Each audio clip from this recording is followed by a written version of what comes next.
Hi, I'm Aubrey Sitterson, Community Manager for WWE Games. I'm here with Cory Ledesma, the Creative Director for WWE Games. And we've come together today to answer your questions about WWE 13, on sale October 30th. So let's get right into it, shall we? The first question comes from our forum user, Glass of Water. What was the main focus in the making of WWE 13? Like last year, it was the core mechanics. Please don't say the Attitude Era mode. Was the focus mainly on improving upon what was done with WWE 12? Cory.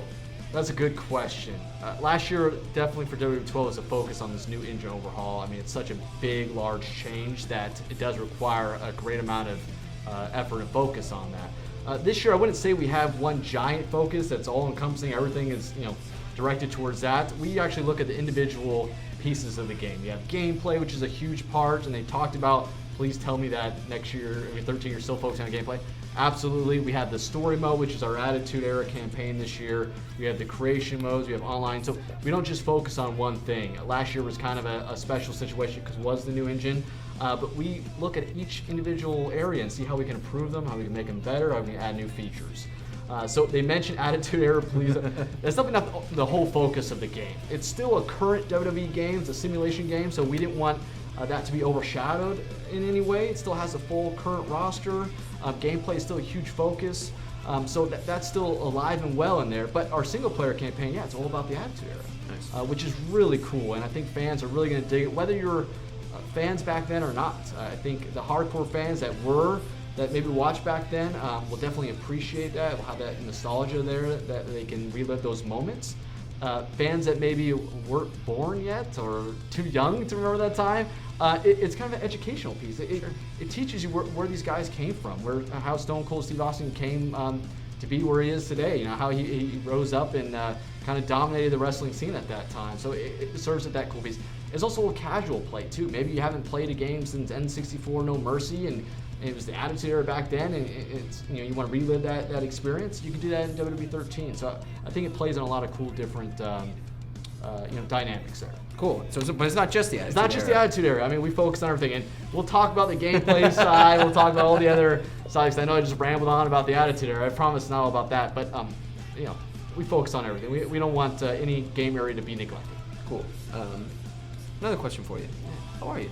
I'm good. Good. All right. Good. We're busy. We're in crunch mode right now, so we're working 14-hour days. Staring at our computer or the TV screen for that long, it's a little, your eyes are bleeding. And just so you I'm know, not complaining because I'm talking about playing WWE13 all day. It's not that bad. I watch him. I've seen it. I've seen it happen. We're doing good. That was an Aubrey question. That wasn't a forum question. They do not care how you are. I know they don't. I hear all about it. I'll tell you what Monkey Wool cares about, though. Attitude Era. You can ramble some more about the Attitude Era. Because he asks, why, the Attitude Era? It does not say that. There are that 3 many OYs in there? Wow, I can't believe 3 OYs. There are 3 OYs, and then there are 4 Ys. And Monkey Wool asks, how will you make that work in a PG environment? Oh, that's a good question. That's a really good question. I know fans are, I'd say, a little worried about that because they know the Attitude Era was a lot edgier. It was a raunchy, there's some raunchy storylines in there, and it got a little crazy. We won't. Do you have a favorite raunchy storyline? I do, but I got to keep it PG. Okay. Right to censor, folks. No, we were very mindful of that. We wanted to make sure that we didn't really just make it all PG back then. That's not what it was, edgy, man. So we got to have that in the game. And now we don't go crazy. We don't really push the limits. We're gonna find a happy medium, happy zone in that area. It's not gonna be rated R. It's not gonna be PG. So it's gonna be somewhere in between.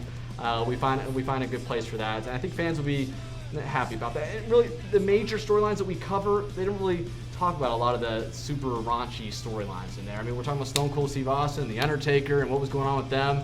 And we still have Austin's middle fingers in there. We still, they're blurred, but they're in there. And so we find a happy medium. I think fans will be happy. Cool. I'll just wrap it up with that. Sort of tying in with that and sort of the the difficulties in covering a very non-PG era in a PG era. In Your House asks, has blood been improved in any ways? Is it still turned off by default? It's still turned off by default. The blood's still in the game, though. That's the great news. We haven't taken it out, and it plays a role in the Attitude Era single-player campaign, actually, which is cool. You'll actually get a different experience whether you have it on or off. So I encourage you to play it both ways, on or off, and you get some different scenes in there, which is cool. But we haven't really spent a whole lot of time improving it. It's still in there. The blood still drips on the mat, and it looks great on the face, I thought. And it still rubs off on fists and on weapons, on chairs. You do a chair strike to a guy that's all bloody, you'll see the blood on the chair. So it's still in there. It looks great, and we haven't done anything crazy with it. But yeah, fans will still be happy to hear it's in. Nice. Another question. This question comes from Anthony1233, and I'm assuming this is a guy. Anthony, that's a good. We live in the '90s. Who knows? Your name's Aubrey, so that's it. Your name's Cory. That's right. The world's turned upside down. Nobody knows what's going on anymore. So Anthony, she asks, will WCW arenas still be featured in the game? Yeah, WCW is not a big feature in the game. I know the Monday Night Wars obviously feature WWE and WCW, but we focus on the WWE side of things. We really wanted to highlight their struggle where they were getting beat down in the ratings, and they really had to rally up, and they were on the brink of bankruptcy, and so they had to really do something different to really spark a new kind of attitude in the WWE. So we wanted to focus all our time on that. So we have a lot of cool arenas from WWE back then, the pay-per-views, and we didn't really want to water that down or anything or take away with the WCW side of things. So I know that last year in WWE 12 we had a couple of WCW arenas, and I'm sure some of those parts are in Create an Arena where you can create your own. We didn't really take those out. So if you want, you can definitely do it yourselves. Create your own WCW arenas, So our next question comes from our forum user Cyber Ocelot, who I also want to issue a big fat congratulations to. He's one of our new moderators. Nice, yeah, I see him all the time on there. He's very active, and he knows a lot about the games, loves to chat about them. He's got some really good questions for us. Okay. The first one is about the pin system. Right. He and some other folks have noticed you guys online talking about how it's been changed a little bit. And he's wondering what exactly those tweaks were. Right, we're keeping the same basic minigame from last year, but we did make some really key critical improvements. The first one's a big one where the meter now, the target zone in which you have to stop the meter, failed to kick out, it's depending not only on damage, which it has in the past, but also the move preceding your pin. That will impact the target zone. So if you do a big move like a finisher or some kind of signature, then that target zone will get smaller. If you do a basic move like a bulldog or arm wrench or something small in scale, then the target zone won't be as small no matter how much damage he has. And so we're trying to recreate realism there, obviously, where people aren't winning off a bulldog or some basic clothesline, but they're using their finishers and signatures the best chance to get a pin. So that's a big change that fans will be able to notice right away. Then we made some smaller changes. One of them is that you can trigger your resiliency on the meter, which expands your target zone. For those that don't know what that is, and you can do that on the fly while you're filling up your meter at the same time. Cool. In the past, you had to do one before the other, which wasn't very user-friendly. So that's a small change. And then also, we made a lot of AI tweaks. AI will go for pins more often, smarter pins, where they go for pins after their signatures and finishers, obviously. So they're a lot more aggressive with pinning. And I know some fans felt that maybe the AI difficulty wasn't as strong because the AI wasn't actively seeking out pins, but that'll make a big difference. Awesome. Cool. And sort of in keeping with that, we've got another question about sort of in-game during matches, again, Cyber Ocelot. And he's wondering what exactly determines how long opponents stay down on the mat? Yeah, that's a good question. That whole system is governed by damage. Okay. And so the more damage your opponent has, the longer he's going to stay down on the mat. And the damage levels are this basic system we've had in the past where it's yellow, orange, red. We call it kind of light, moderate, or critical damage. And as you gain that damage, it really determines how long you'll stay down. The change we made for WWE 13, which is a cool change, is that now big moves will kind of override that system and force you to stay down a little bit longer because of the impact of the move. So I'm talking about finishers or signatures or attacks off the ladder or superplex. These kind of big moves will actually kind of override the system and force you to stay down a little bit longer. So even if you hit a finisher at the beginning of the match, it won't be that same system where he doesn't have a lot of damage. It'll pop right back up. It'll actually tweak so he stays down longer. Cool. Which I know has kind of been a criticism in the past, so I think fans will be really happy to hear about that change. Awesome. Our next question comes from Elite 1. Will dives to the outside, springboard, or top rope be able to be caught into an OMG moment, which is a new feature if you're not familiar. The OMG moments that is part of our spectacular moments, That's right. which is a part of our WWE Live experience. That's right. And these are catching finishers, is kind of the name, or mid-air finishers. You might hear both of those terms. And absolutely, you can do those off springboard or off dive attacks from the top turnbuckle. The only situation that you can't catch into a finisher is, I believe, running dive attacks from inside the ring to the outside of the ring. That's one you can't do. But all the other situations you can, so it's really cool. So some guys springboarding, you can do a code breaker right there. You can do the go to sleep, world's strongest slam. A lot of really cool catching finishers this year. A lot of options. A lot of options. And the big the big finishing moves that you expect that makes sense to have as a catching finisher will be in there. So that's really cool, and they create some awesome moments in the match. And you said OMG, and we don't classify these as OMG moves. We just classify them as finishers. They're part of the spectacular moments package, but you won't see that little HUD indicator that says OMG for these. You'll just see a finisher prompt for that. Okay. Just a little tidbit. Gotcha. Well, thank you. Yeah. Here's another OMG question for you. All right, John G86. Will OMG, nay, spectacular moments be online in WWE 13? That's a great question. Absolutely. All those spectacular moments, destroying the ring, breaking the barricade, all those really cool moments are all online. Cool. No worries, yeah. Awesome. BK Livewire. When you break a barricade, is the match over, or can you break some more of them? Good question. The match isn't over. We actually have 4 areas in the ring environment which you can break the barricade. So it's kind of the 4 corners of that barricade. You can break each of those, and the match doesn't end after you break one. I know they might maybe getting confused about the ring collapse, because that does create a end of match sequence, a knockout. Just like on TV. Just like on TV, yeah, exactly. And the barricade break, you can do it, up to 4 times a match. Pretty Wow. cool. Yeah. Awesome. E-Roach 88. Are there any long-term plans for having 8 wrestlers in one match? I see this a lot. I actually see 10 or 12. It gets a little crazy. I'm gunning for 16. That's me. You're gonna give me a lot of trouble. That's me. I don't know. Everyone's gonna hit him for 16. Yeah, we always explore that. We want to add more superstars to a match if possible, but there's always limitations. There's a give and take. So we're gonna have to lose something in order to add that, whether it's model quality or quality of all the textures that we can push in a single match. And so each year, I think we explore that. Maybe if we get into the distant future with next gen, we can look at that again.